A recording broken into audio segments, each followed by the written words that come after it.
Good morning. आज हम जा रहे हैं हिमाचल में अपने गांव। हाँ, कहाँ जा रहे हैं हम? काम लग गया। लेकिन जाम लग गया है। वाह, बहुत अच्छी बात कही है आपने। आगे तो जाम लगा है। कोई बात नहीं, अभी ग्रीन हो जाएगी लाइट। अभी मैं पहुंचा हूँ रोपड़ के टोल नाके पे, जहाँ पे काफ़ी धुंध हो रखी है। मौसम काफ़ी सही है। चंडीगढ़ में वैसे इतनी धुंध नहीं पड़ती आमतौर पे, लेकिन चंडीगढ़ से आगे जैसे ही आप निकलते हैं, कुराली होते हुए रोपड़ तक पहुंचते हैं, तो पूरे रास्ते में धुंध ही धुंध पड़ी हुई है। कुछ दिखाई नहीं दे रहा। विजिबिलिटी काफ़ी लो है रोड पे, तो काफ़ी संभल के ड्राइविंग करनी पड़ रही है। करो डांस करो। अभी हम रुके हैं ब्रेकफास्ट करने के लिए यहाँ पे जमींदारा हवेली ढाबे पे।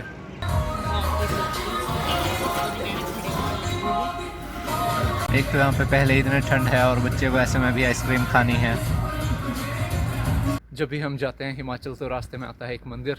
लठैन से थोड़ा ऊपर चढ़ते ही पहाड़ियों के बीच में है ये शिव जी का बना हुआ एक छोटा सा मंदिर, जहाँ जाना मुझे बहुत पसंद है। यहाँ के दिल को बहुत सुकून मिलता है। तो आइए आपको भी दिखाता हूँ ये मंदिर और दर्शन करवाता हूँ भोलेनाथ के। उसके बाद मैं स्टार्ट करूँगा अपने हिमाचल की ब्लॉगिंग। ये है मंदिर तक जाने का रास्ता, जो कि पक्की ईंटों का बना हुआ है। ये मंदिर सड़क से लगभग 100 कदमों की दूरी पे है और 1 मिनट से पहले ही आप पहुंच जाते हैं इस मंदिर में। How do you do? पूछो नंदी जी, कैसे हो आप? ऐसे ऐसे नहीं बोलते, इधर आओ, इधर एक यहाँ से कान बंद करो, ये इधर आओ ऐसे, और ये यहाँ बोलो। How do you do? तेरे दर पे आने से पहले मैं कमज़ोर होता हूँ, पर जब आ जाता हूँ तेरे दर पे मैं कुछ और होता हूँ।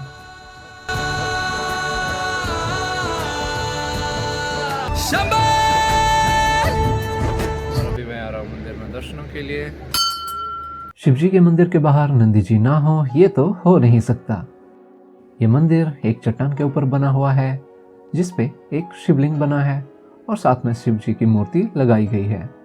शिव जी की मूर्ति को रोड की तरफ लगाया गया है ताकि शिव जी की कृपा दृष्टि आने जाने वाले मुसाफिरों पे बनी रहे और वो सेफली अपने अपने घर पहुंच जाएं। घर से याद आया, हमें भी अपने घर पहुंचना है, तो चलते हैं सीधा अपने घर। 20 साल में हम आए हैं पहली बार हिमाचल, और घर का क्या हाल है वो भी आपको दिखाता हूँ। जब घर इतना टाइम से बंद रहता है तो क्या हालत हो जाती है।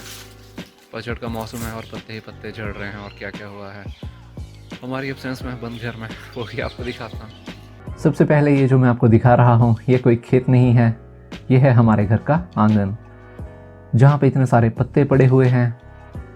पूरा आंगन पत्तों से भरा पड़ा है और घर के बरामदे में रात को बेसहारा जानवरों ने डेरा डाल रखा था, तो पूरे बरामदे में गोबर पड़ा हुआ है और उनके सुसु की बहुत ही गंदी स्मेल आ रही है। हर जगह बस गोबर ही गोबर फैला हुआ है। यही होता है जब लंबे समय तक आपका घर बंद रहता है। तो घर पहुंचने के बाद सबसे पहला हमारा काम था साफ सफाई करने का। तो यार मैं कह रहा हूँ यही इकट्ठे कर दो, आग लग जाएगी इनमें अच्छी वाली। हाँ, तो राख उठा के फेंक देंगे फिर।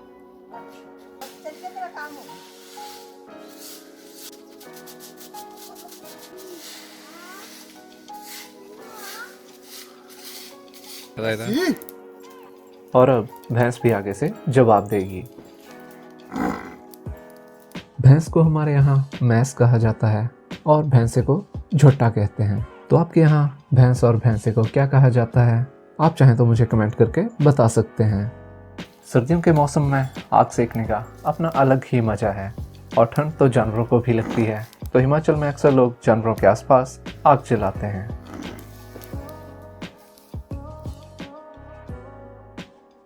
गुड मॉर्निंग गाइस, मैं हूँ हिमाचल में, और जैसे कि आप पीछे देख सकते हैं पहाड़ों पर बर्फ़ की चादर पड़ी हुई है, जो कि यहाँ से कुछ दूर है, लेकिन फिर भी ठंड का एहसास यहाँ तक हो रहा है। ठंडी और सर्द हवाएं रात भर यहाँ चलती रहती हैं, और दूर कहीं ढोल की आवाज़ भी सुनाई दे रही है, बिकॉज शादियों का सीज़न है और मैं भी यहाँ एक शादी अटेंड करने ही आया हूँ अपने कज़न की। लेकिन यहाँ आके मन एकदम खुश हो गया है ये पहाड़ियाँ देख के।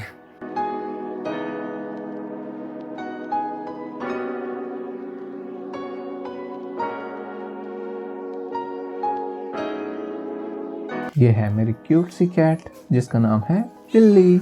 अगर आपके पास कोई और अच्छा नाम हो इसे देने के लिए तो प्लीज़ मुझे कमेंट करके बताएं, मैं इसका वही नाम रख दूंगा। हेलो, क्या हाल है बिल्ली जी? कहाँ जा रही हो? और अभी आज सवेरे सवेरे हमारी बिल्ली फिर से आ गई है हमसे मिलने। जब भी हम घर आते हैं तो ये भी यहीं पहुंची हुई होती है। हमारी एब्सेंस में घर का पहरा देती है, ऐसे कि डॉग्स घर की रखवाली करते हैं। हमारी बिल्ली यहाँ पे वेट करती रहती है, इसे भी पता चल जाता है कि हम घर पे आए हुए हैं। तो आई हुई है यहाँ पे, कहाँ भाग गई? ओहो, ये रही। म्याऊ म्याऊ, आ जाओ, आओ हम सेल्फी खींचेंगे। आओ सेल्फी, वन सेल्फी। कहाँ कहाँ जा रही हो? आ जाओ इधर, इधर आओ, सेल्फी खींचेंगे। ओके चलो आओ सेल्फी खींचेंगे पहले। ओए, इसको यहीं पे मेरे पैरों में ही खेलने का मजा आता है। माऊ, आ गई रोटी। बिल्ली को कब से भूख लगी हुई थी, मैं करके मेरे पैरों के आसपास आ रही थी, तो मैं समझ गया था कि इसे भूख लगी है और अब ये खा रही है रोटी। वैसे इसे दूध पीना बहुत पसंद है, लेकिन क्या करूं, जैसे कि मैंने पिछली वीडियो में बताया था, दूध का पैकेट लेने के लिए भी 3 किलोमीटर जाना और 3 किलोमीटर आना, 6 किलोमीटर का सफ़र हो जाता है। सो मैं दूध लेके आया नहीं, तो आज ये सिर्फ रोटी ही खा रही है।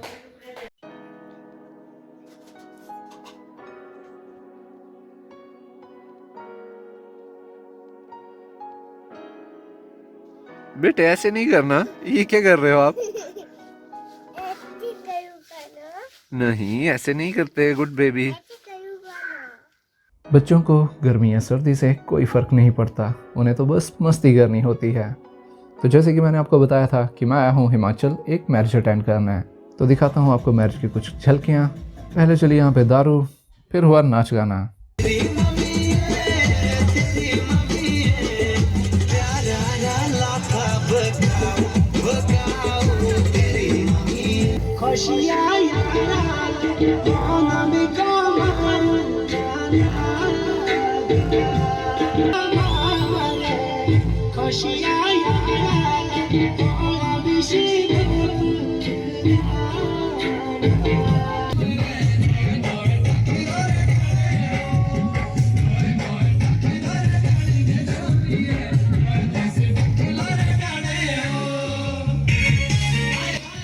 तो इसी नाच गाने के साथ लेता हूँ आपसे अलविदा और मिलते हैं किसी अगली वीडियो में। तब तक के लिए बाय बाय।